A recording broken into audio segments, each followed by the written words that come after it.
Hey, Angel. Hello, Lisa. How are you? I'm good, thank you. It is such a pleasure to talk to you. I'm like a huge fan of the Housewives franchise, and you're one of my favorites. So thank you so much for taking the time to talk to us today. Oh, you're welcome. And I have to say, I've been following Real Housewives on Bravo from the beginning, from OC to all the other Oh, wow. spin-offs, Atlanta to Beverly Hills, Miami, all of that.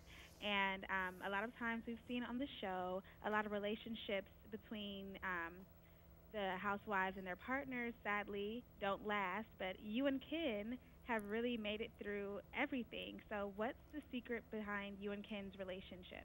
Oh, gosh, I don't think anything's changed. I think for Ken and I, it was slightly different to a lot of the other housewives that have kind of ventured into this arena because, you know, for me, I was his business partner and I had my own identity, so to speak. And I sometimes think with, you know, maybe some of the housewives, suddenly they're kind of pushed to the forefront and they suddenly gain financial independence and the balance changes radically between the couple. But I think, you know, if you're a strong couple, you should survive that. I mean, I think it might magnify what's going on in your marriage. I know for us, you know, it's just really, it's exactly the same as it was before we started.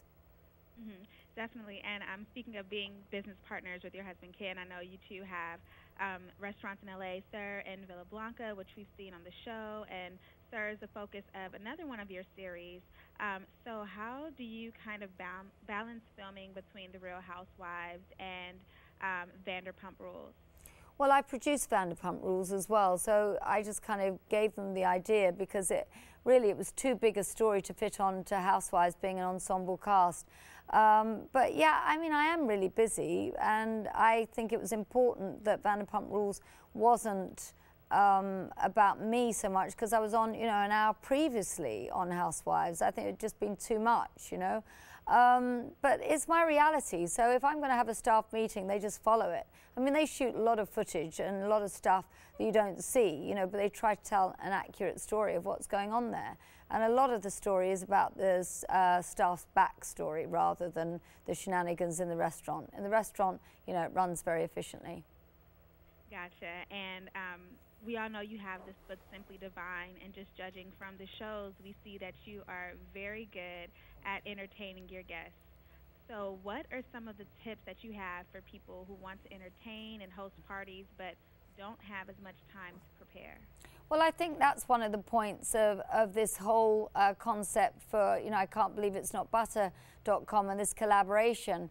You know, I think it was a perfect fit for me. I've used I Can't Believe It's Not Butter for years. You know, it's a great healthy alternative to butter and fewer calories and, you know, less saturated fat. So, you know, for me, cooking, I've used it in cooking for years. I talk about keeping it simple, and there's some great recipes. If you go to the website, you'll see great little vignettes that are with humor. You talk about cooking and, you know, just making it just like not too complicated, but still putting some effort into it. You know, scatter a few rose petals, put a few candles out, have a little table by the fire, and take the time to connect with your loved one. I think that's, you know, we cannot be in a rush. We cannot be eating on the go. I don't care how long you sit down for, but sit down, regroup, and you cook something like this hearty vegetable frittata, and it really takes you 10 minutes, but you sit down and connect with your partner. I think that's really important. And is that frittata something that you're going to be featuring on your Breakfast After Dark series? It's absolutely on there. You should go check it out, the website. There's just 4 great webisodes. It's a lot of fun. Definitely. And aside from everything else that you have going on, you are now a part of Dancing with the Stars. So congrats on that. I need some votes. I need all the help I can get. Well, hopefully this video will definitely get you some from our GLAM network. What's been the biggest challenge so far in the competition? Well, the time constraints for me are really difficult. That's a very serious challenge for me because I have so much else going on.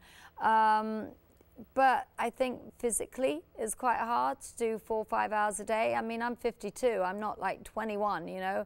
And when I hear some of them saying, oh, well, I can dance with the big kids, I'm thinking, are you kidding me? I would love to be 16 and dancing.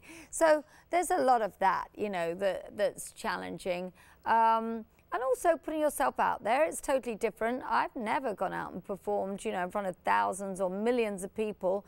So just really kind of having fun with that. But yeah, it's not easy, but I don't regret it for a second. But this week we were in trouble. We were nearly sent home. We didn't score at the bottom in the dancing scores, but I think a lot of people watching my show, you know, in the finale and the reunion, and we didn't get the votes we needed, so we need the votes. Oh, definitely. And speaking of the reunion, do you have any secrets or any teasers for what's next on the reunion show? You know what? I haven't seen this week's very unusually because I've been so busy, and I think it was probably a shock to a lot of people that Adrian was let go on the reunion. But, you know, it's a job. It's just like you don't show up for a job. It's what the viewers want. They want to see you, you know, all to come to fruition. I think there's a great really moral to the story is that if you've got secrets to hide, don't do a reality show, you know?